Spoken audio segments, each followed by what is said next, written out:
Welcome back to the channel. BuzzWithCow here with some more 2v2 League coverage. Once again, going to be a rematch between GldCheast and Kharakid Ice Cream. If you haven't watched the two previous games, highly recommend watching those because I'm certain to spoil it eventually. I like to talk, about like the context of the match, and that always involves what happened in the previous matches. But yeah, Team 1, the green team, going to be GldCheast. Team 2, going to be the Kharakid Ice Cream, is that right? Oh my gosh. Yes, Kharakid Ice Cream. And once again, special shout out to the corporate sponsor, the Fair & Shaw Creamery and Souvenir Shop, for all the work that they do for Desert Kharakid. So, we're gonna need to make like a fake website for this like creamery. I don't know. Anyway, the map is gonna be the Shallows right here, and as you'll notice on this map, you are kind of separated from your teammate by quite some distance. This is kind of a unique aspect of this map. I really enjoy it. What that means is that it's a lot easier to attack in the beginning because you can have like a 2-on-1 basically. If Tarn Armor and I both concentrate our forces right here and he's not realizing this is happening, he's not assisting, then it's going to be a 2-on-1 against this player right here. So that was definitely our idea, was like, okay, let's just go after this guy because he's close to the extraction zone, helps us extract easier, and maybe we can actually just take him out of the game entirely. We'll have to see though, of course, how things work out. But Kawashimao, I would expect, is going to go once again for a production cruiser rush. And yeah, there you go. He's second production cruiser already on the way. Frosty Teeth, meanwhile, this time going to be playing as Coalition. This is a little bit of a change-up. He's playing Conf before, of course. He's gone for base runner inventory. That's really interesting. I wonder if he's going for like a turret rush or something. I'd love to see that. But yeah, not exactly, like the early game tech that we would expect there, base runner inventory, but that has come out. Kawashima researching Power Reserve 1, that's going to be definitely a good move for him this time, but once again, that is kind of economic damage that we've been able to do, so we're going to be fine with that. I love how he's powering up the range. He knows what to do. He knows how to defend, so I'm quite happy to see that. But yeah, his two production cruisers is not really going to be able to do anything right now, but if he's double producing sand skimmers, it means he actually will be able to match our sand skimmer production in the early game. So it's not so bleak for him as it had seemed. Especially as Tarn Armor not producing that many sand skimmers. Just about, 4, that's all. What he's really going for is blast drones here, and the idea that I had. And by the way, I've already got Sandskimmer Armor 1, I'm going for Sandskimmer rating, so I'm very committed to this build right here. My idea was like, alright, let's have me run in first with my Sandskimmers, and then your blast drones can follow up, and because his carrier will be attacking the Sandskimmers, your blast drones will be able to get in there and do their damage. So that's definitely the idea right here. See a whole lot of Sandskimmers fighting this salvager right here. He is going to go down. He is able to open up the wreck though, I suppose, but here come the 3 blast drones. Kaboom, baby. They take out, I think that was 3 salvagers. 4th gonna get chewed up by these sand skimmers right here. So, Kawashima definitely having a hard time right here, but Tarn Armor and I are gonna stick around this carrier for far too long, unfortunately. So we are definitely gonna take some losses right there that we don't really need to. You can see all the sand skimmers basically gonna die. And Kawashima also gonna be able to extract with his base runner, and that's definitely gonna help him for later on engagements. As well as Power Reserve 2. I feel like it's a little bit overkill, but yeah, he's got it. Anyway, refinery mode coming out for me as my production cruiser heads back. Refinery mode not yet coming out for Tarn Armor. What have we got going for Frosty Teeth? So he's gone for AAVs, it looks like. And look at this, 3 turrets up already. 2 of them at his main to stop for early game aggression, I must assume, but I'm not really sure what that's like. Because we didn't go for early game aggression, these are not units. They can't be used anywhere else on the map. So that is definitely going to shut down any kind of, backstabs with sand skimmers and stuff, but... Oh, and a 3rd one going down over here on his 2nd. I feel like this is definitely overkill from Frosty Teeth. And that turret going to claim the life of 1 sand skimmer. Very narrowly does not kill Padak. Good old Padak. He's up. Tarn Armor headed to the extraction zone. That's kind of odd. Actually, I realize now, because I backed away because I saw I was getting attacked there, but we could have, had some sick coordination there where, he deploys the smoke and moves in a line, and I, follow back on the line, so, the smoke makes, a wall and my base runner extracts. We could have done that. Oh, that would have been sick. We're new to this, you know what I mean? Anyway, Really nice scanner, I think, right here. Just kind of... I mean, I suppose it is actually vulnerable from the ground, but it gives me a lot of vision, you know what I mean? And so I'll be able to see backstabs coming like when they're here rather than when they're here, so I think that's a nice scanner placement. My sand skim is, of course, quite a lot more upgraded than that of my opponent, so they're going to be able to take a pretty good fight right there, but I really want to stop this artifact. That's what I was headed for at this point. This guy here doesn't know what he's doing. He gets wrecked instantly. This AAV here is quite problematic for us, and it does look like Frosty Teeth is going to extract here, which we don't really want. That's going to be putting the scoreline now to 2-1 as I am going to extract this one. You know, they're starting to put on a little bit of artifact pressure, even got smokes from the AAVs, so we're not going to be able to contest this one. That's going to have us a little bit irked, but nothing too serious.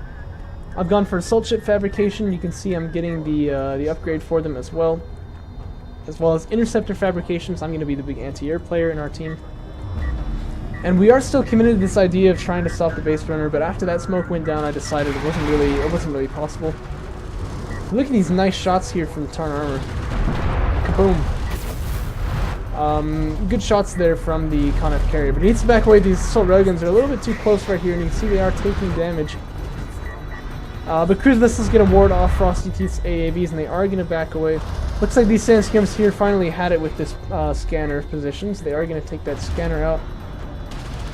Meanwhile, Tarn Armor's base runner a little bit caught out of position. It's going to be attacked by this AAV. He's just pushing right into the middle. Looks like he just wants to deny this artifact to our opponents. Probe gets shot down right there. I thought, like, I saw the big red circle, and I was like, oh man, is there air or something? You know, I don't remember that in this game. No, it's because it didn't happen. Anyway, oh,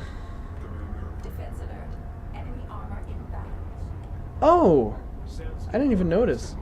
Wait, so this is not Frosty Teeth's base. This is actually Cal Schmau's base. And this is Frosty Teeth. Oh, okay. So in game, I was thinking like, well, I want to see if Frosty Teeth is on 3 bases. In reality, he's actually only on 1. So, but I was like, let's sending a sand skimmer over here, and I didn't see anything. This is actually like this is his 3rd, but he's taken this as his 2nd. So now this is his 3rd. That's kind of wonky. Anyhow, interceptors beginning to be produced from me, and I do have quite a lot of assault ships right here, which do beat out AAVs in the middle of the map there. So. Unless Frosty Teeth has got some railguns, which you can see he does not because he has not been producing very much. Look at this anti-air turret post coming out. So many turrets. Frosty, my man. What's with the turrets, yo? I don't know. But he's Frosty, so can I really judge him? Anyway, this artifact here is going to be denied as those sand skimmers were unable to hold them off. They did indeed all die, basically. I see an opportunity to take out this base runner, so I'm going to run in there. I know I'll take damage from the turret, but I'm thinking maybe I can goad the base runner moving this way, and then this assault ship can attack it. So that was my thought right here, and that is going to work for me, as you'll see. Turret does quite a lot of damage, but I can just back away, reheal. That's no problem for me. The base runner trying to turn around, but it is futile, and he will go down right there. And now Frosty Teeth's base, definitely not very vulnerable, but he doesn't have any military presence, so he's not going to be able to help his teammate. And really it is Cal Schmau who's going to kind of eat it in this position. What are upgrades looking like? So armored unit upgrades level 2 coming up for me now. Siege cruiser fabrication going to be finishing pretty soon. Tarn Armor meanwhile had gone for railguns. He has quite a lot of assault railguns, making some heavies now as well. He already has armor 3, so those are not really vulnerable at all either. Cal Schmau has gone for railguns, he's gone for missile ships, which is prudent because he is going to be attacked by missile ships now. My interceptor's just trying to weed out this turret right here. At this point, of course, we didn't know there were so many back there. I was thinking, okay, I'll take out the turret and then my assault ship's going to run right into his base, really, but that's not the case, of course. Let's see, so we got 2 heavy railguns out there for Cal Schmau. He's got no upgrades on them, though, it doesn't look like. It's a little unfortunate. That's going to hurt him in the fight that is starting to be upcoming here. Got another artifact. I'm going to try to extract this, but it's very easy to hold the extraction zone on this map. So it's not going to be easy unless I can push Cal Schmau off of this area entirely.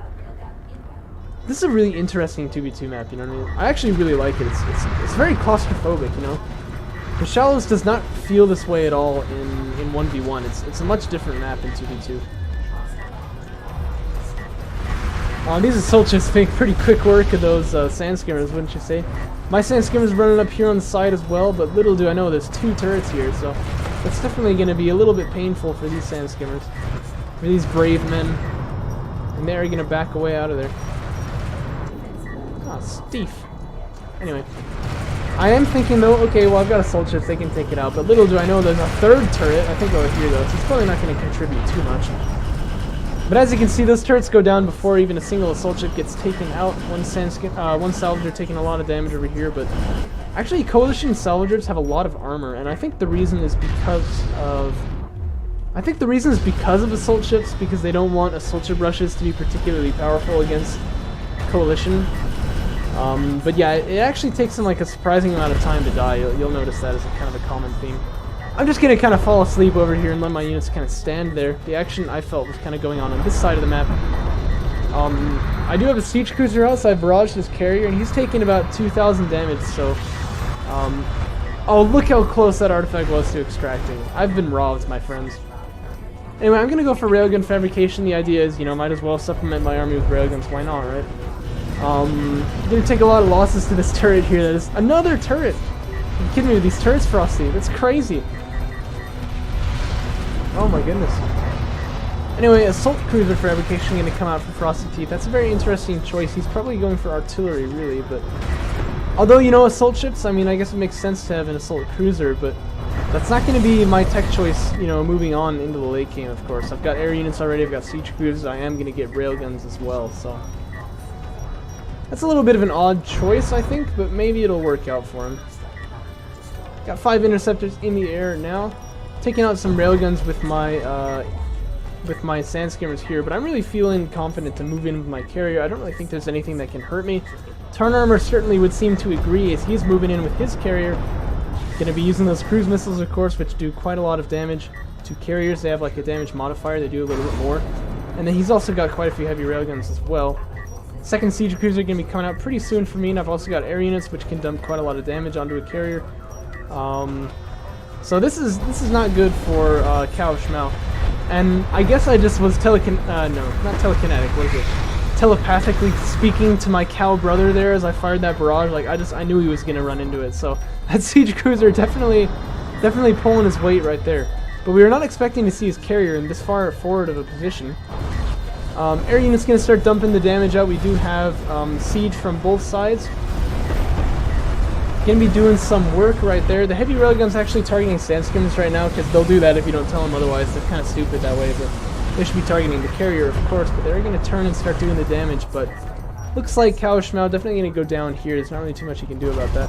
Meanwhile, Tarn Armor sand skimmer's running in for another bit of a poke there, but good smoke on the eco, gonna hold everything down right there, and the turrets are gonna clean it up. The tons of turrets that have been made right here. But yeah, things are going to get real tricky for Frosty Teeth once this carrier goes down, once he doesn't have an ally, of course. There are, of course, 2 siege cruisers attacking this carrier, so it must fall. There's really no way this carrier is going to survive. You can see he's got full power in the healing there, but even so, not able to counteract the damage being done right here. Oh, I thought there was a movement command to like wrap around the rock. I'm so confused. Anyway, there goes Cow Schmau. He is out of it. And now that he's out, we really want to take out his production cruisers as fast as possible, and you can see one probably going to fall right here. Actually, Tarn Armor taking quite a bit of damage as he pushes up here as well, but that shouldn't be a problem. The other team doesn't really have a follow-up. But yeah, so it becomes a bit of a priority to take out the production cruisers because Gaussian players can still produce an army. Like, they still have economy and army production unless you take these units out here. So, you know, it's important to handle that part, so we are going to worry about that. Air units here are going to come in and take out these railguns. We are wary of anti-air posts. There's one right here, as you can see, but it's pretty easy to micro to avoid them. You just kind of like tell your units to like drive by, you know, drive-by shootings. That's what air units are meant to do, you know what I mean? Otherwise, they'll kind of have like an insane spread pattern after they get to the point where they all like run off in like different directions. Kind of like you saw there, but on a bigger scale. So, oh look, my artillery actually taking part of that fight right there. Is this guy going to escape? There are 2 missiles here. No, he's going to die. Whoa, look at him go! Oh, he went through the ground there. Anyway. Enough nonsense right there. But yeah, production cruises going down for Cal Schmau, and it's really a pretty simple matter now of just kind of clicking on the opponent's base, I like to say, when it's kind of, you know, too easy to really even be considered. I'm going to even start, you know, making a base over on this side of the map. We got more upgrades coming out for us. This is really basically the end. Oh look, even Dart Maneuver coming out for Tarn Armor. But yeah, this is really the end for actually, look at that, the 2 production cruises both escaped. How did that even happen? Anyway, Frosty Teeth knows it's over. He's going to GG out of the game, and that is going to be the end. I have respect, of course, for the players who, when they know the game is over, they GG out. That's definitely not wrong. I don't know if people have kind of thought that in the past, but just want to make that clear that I think that's totally fine. But anyway, that was a pretty fun game as well. I really enjoyed playing on the Shallows in 2v2. It's pretty fun. So, that is that for now. We've only had 3 games in the 2v2 league so far. But all those players who are in the 2v2 league, schedule games with each other. It's really important that we get this thing going.